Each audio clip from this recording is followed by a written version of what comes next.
Hello world news lovers, ये है आज की हेडलाइन। पुतिन की चेतावनी, रूसी राष्ट्रपति बोले अमेरिका युद्ध के लिए उकसा रहा है, यूक्रेन का नेटो में शामिल होना दुनिया के लिए खतरा। यूएई को आयरन डोम्स डिफेंस शील्ड देगा इजराइल। कर्ज हासिल करने का नया पैटरा। 3,355 चीनी नागरिक की हिफाजत के लिए पाकिस्तान ने 11,225 सुरक्षाकर्मी तैनात किए, इसमें ज़्यादातर फौजी। जापान सागर के ऊपर रहस्यमयी तरीके से गायब हुआ फाइटर जेट, देश का सबसे बड़ा जहाज तलाश में जुटा। इंडियन ऑयल कॉरपोरेशन से 40 हज़ार मैट्रिक टन पेट्रोल और डीजल की खरीद करेगा श्रीलंका, कैबिनेट ने दी मंजूरी। रूसी राष्ट्रपति व्लादिमीर पुतिन ने इस साल पहली बार यूक्रेन संकट पर प्रतिक्रिया दी है। पुतिन ने कहा कि अमेरिका रूस को यूक्रेन के साथ युद्ध करने के लिए उकसा रहा है। वो रूस के तरक्की पर लगाम लगाना चाहता है, इसीलिए आर्थिक प्रतिबंध लगाने का बहाना खोज रहा है और इस लक्ष्य को पाने के लिए यूक्रेन का इस्तेमाल कर रहा है। पुतिन ने कहा, अगर यूक्रेन को नेटो में शामिल किया गया तो यह न सिर्फ रूस बल्कि पूरे दुनिया के लिए खतरनाक साबित होगा। यूक्रेन नेटो की सैन्य तकनीक और हथियार का इस्तेमाल क्रीमिया को वापस छीनने में कर सकता है, जिससे रूस और नेटो ब्लॉक के बीच युद्ध हो सकता है। पुतिन ने मॉस्को से हंगरी के प्रधानमंत्री के साथ एक प्रेस कॉन्फ्रेंस की। उन्होंने कहा, हम पर प्रतिबंध लगाने के लिए अलग अलग तरीकों का इस्तेमाल किया जा सकता है, जैसे कि पहले हमें किसी संघर्ष में उलझा दें और फिर यूरोप में अपनी सहयोगियों को मजबूर करें कि हम पर कड़ी प्रतिबंध लगाए जाएं। इन सभी सवालों को गहराई से देखें तो यह साफ हो जाता है कि इससे एक नेगेटिव डेवलपमेंट होगा। हम इससे बचना चाहते हैं।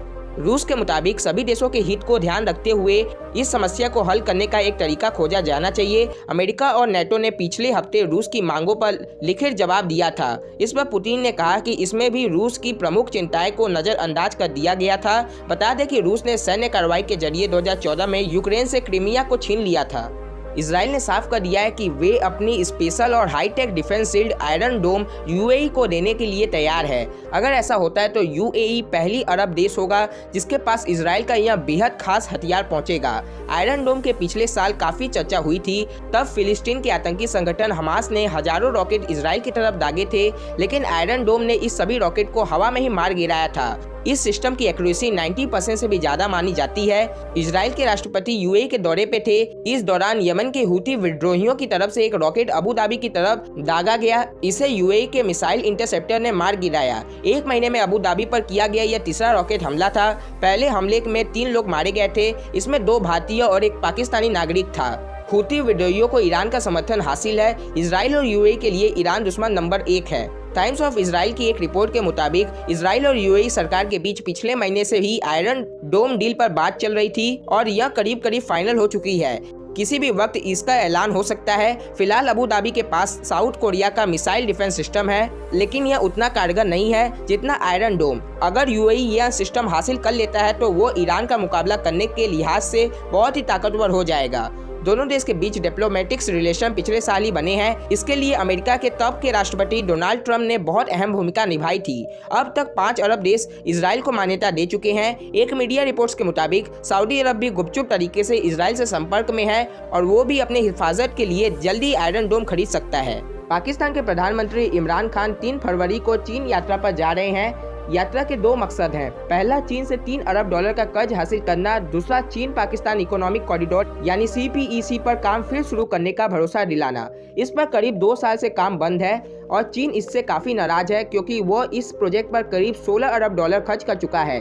पिछले साल डासू डैम प्रोजेक्ट पर काम करने वाले 9 चीनी इंजीनियर की भी आतंकियों ने हत्या कर दी थी। लिहाजा चीन जाने से पहले पाकिस्तान सरकार ने CPEC पर काम करने वाले 3,355 चीनी नागरिक की सुरक्षा के लिए 11,000 से ज्यादा सुरक्षा कर्मी तैनात करने का फैसला किया है। न्यूज एजेंसी के मुताबिक चीनी नागरिक को सुरक्षा दिलाने के लिए इमरान खान सरकार ने पंजाब प्रांत की सरकार को हुक्म दिया है। जानकारी के मुताबिक चीनियों की सुरक्षा के लिए एक स्पेशल यूनिट बनाई गई है। इसमें सबसे ज्यादा फौजी के लोग हैं। जापान का एक लड़ाकू विमान ट्रेनिंग के दौरान गायब हो गया। जापान वायु आत्मरक्षा बल का F-15 लड़ाकू विमान जापान सागर के ऊपर उड़ने के दौरान लापता हो गया। ये जानकारी JASDF ने दी है। समाचार एजेंसी सिन्हुआ ने JAFDS के हवाले से बताया है कि इस्कावा के मध्य जापान प्रांत में कोमातसु एयरबेस से उड़ान भरने के बाद जेट ने रेडार से संपर्क खो दिया।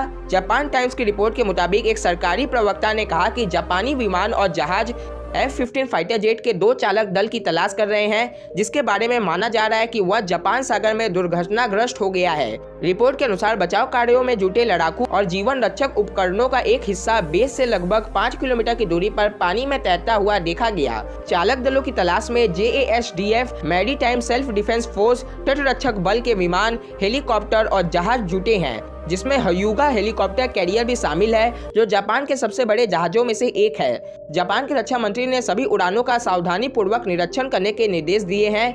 रक्षा मंत्रालय के एक सूत्र के अनुसार लड़ाकू विमान शाम को लापता हुआ। JAFDS ने कहा कि उस क्षेत्र में कुछ तैरती हुई वस्तु मिली, जहां खोज और बचाव अभियान के दौरान विमान रेडार से बाहर हो गया था। मौजूदा ऊर्जा संकट से उबरने के लिए श्रीलंका इंडियन ऑयल कॉर्पोरेशन से 40,000 मीट्रिक टन पेट्रोल और डीजल की खरीद करेगा। श्रीलंका की ओर से जारी किए गए कैबिनेट नोट में इसकी पुष्टि हुई है। श्रीलंका की ओर से यह फैसला ऐसे समय पर किया गया है जब बिजली मंत्री का ऊर्जा संकट को लेकर बयान सामने आया था। उन्होंने कहा था कि विदेशी मुद्रा संकट के बीच श्रीलंका इंडियन ऑयल कॉर्पोरेशन के साथ तेल की खरीद पर बातचीत करेगा। भारत की प्रमुख तेल कंपनी इंडियन ऑयल कॉर्पोरेशन यानी IOC श्रीलंका के सहायक कंपनी लंका IOC के साथ 2002 से काम कर रहा है। जारी किए गए कैबिनेट नोट के मुताबिक श्रीलंका की सरकार 40,000 मीट्रिक टन डीजल और इतना ही पेट्रोल इंडियन ऑयल कॉर्पोरेशन से खरीदेगा। इस फैसले के बाद IOC भी डीजल की शिपमेंट की आपूर्ति करने के लिए सहमत हो गया है। तो दोस्तों ये थी पूरी अपडेट। आपको सारे अपडेट के ऊपर क्या कहना है कमेंट करके जरूर बताइएगा, और अगर आप ऐसे न्यूज़ देखना चाहते हैं तो हमारे चैनल को भी सब्सक्राइब कीजिए। जय हिंद, जय भारत।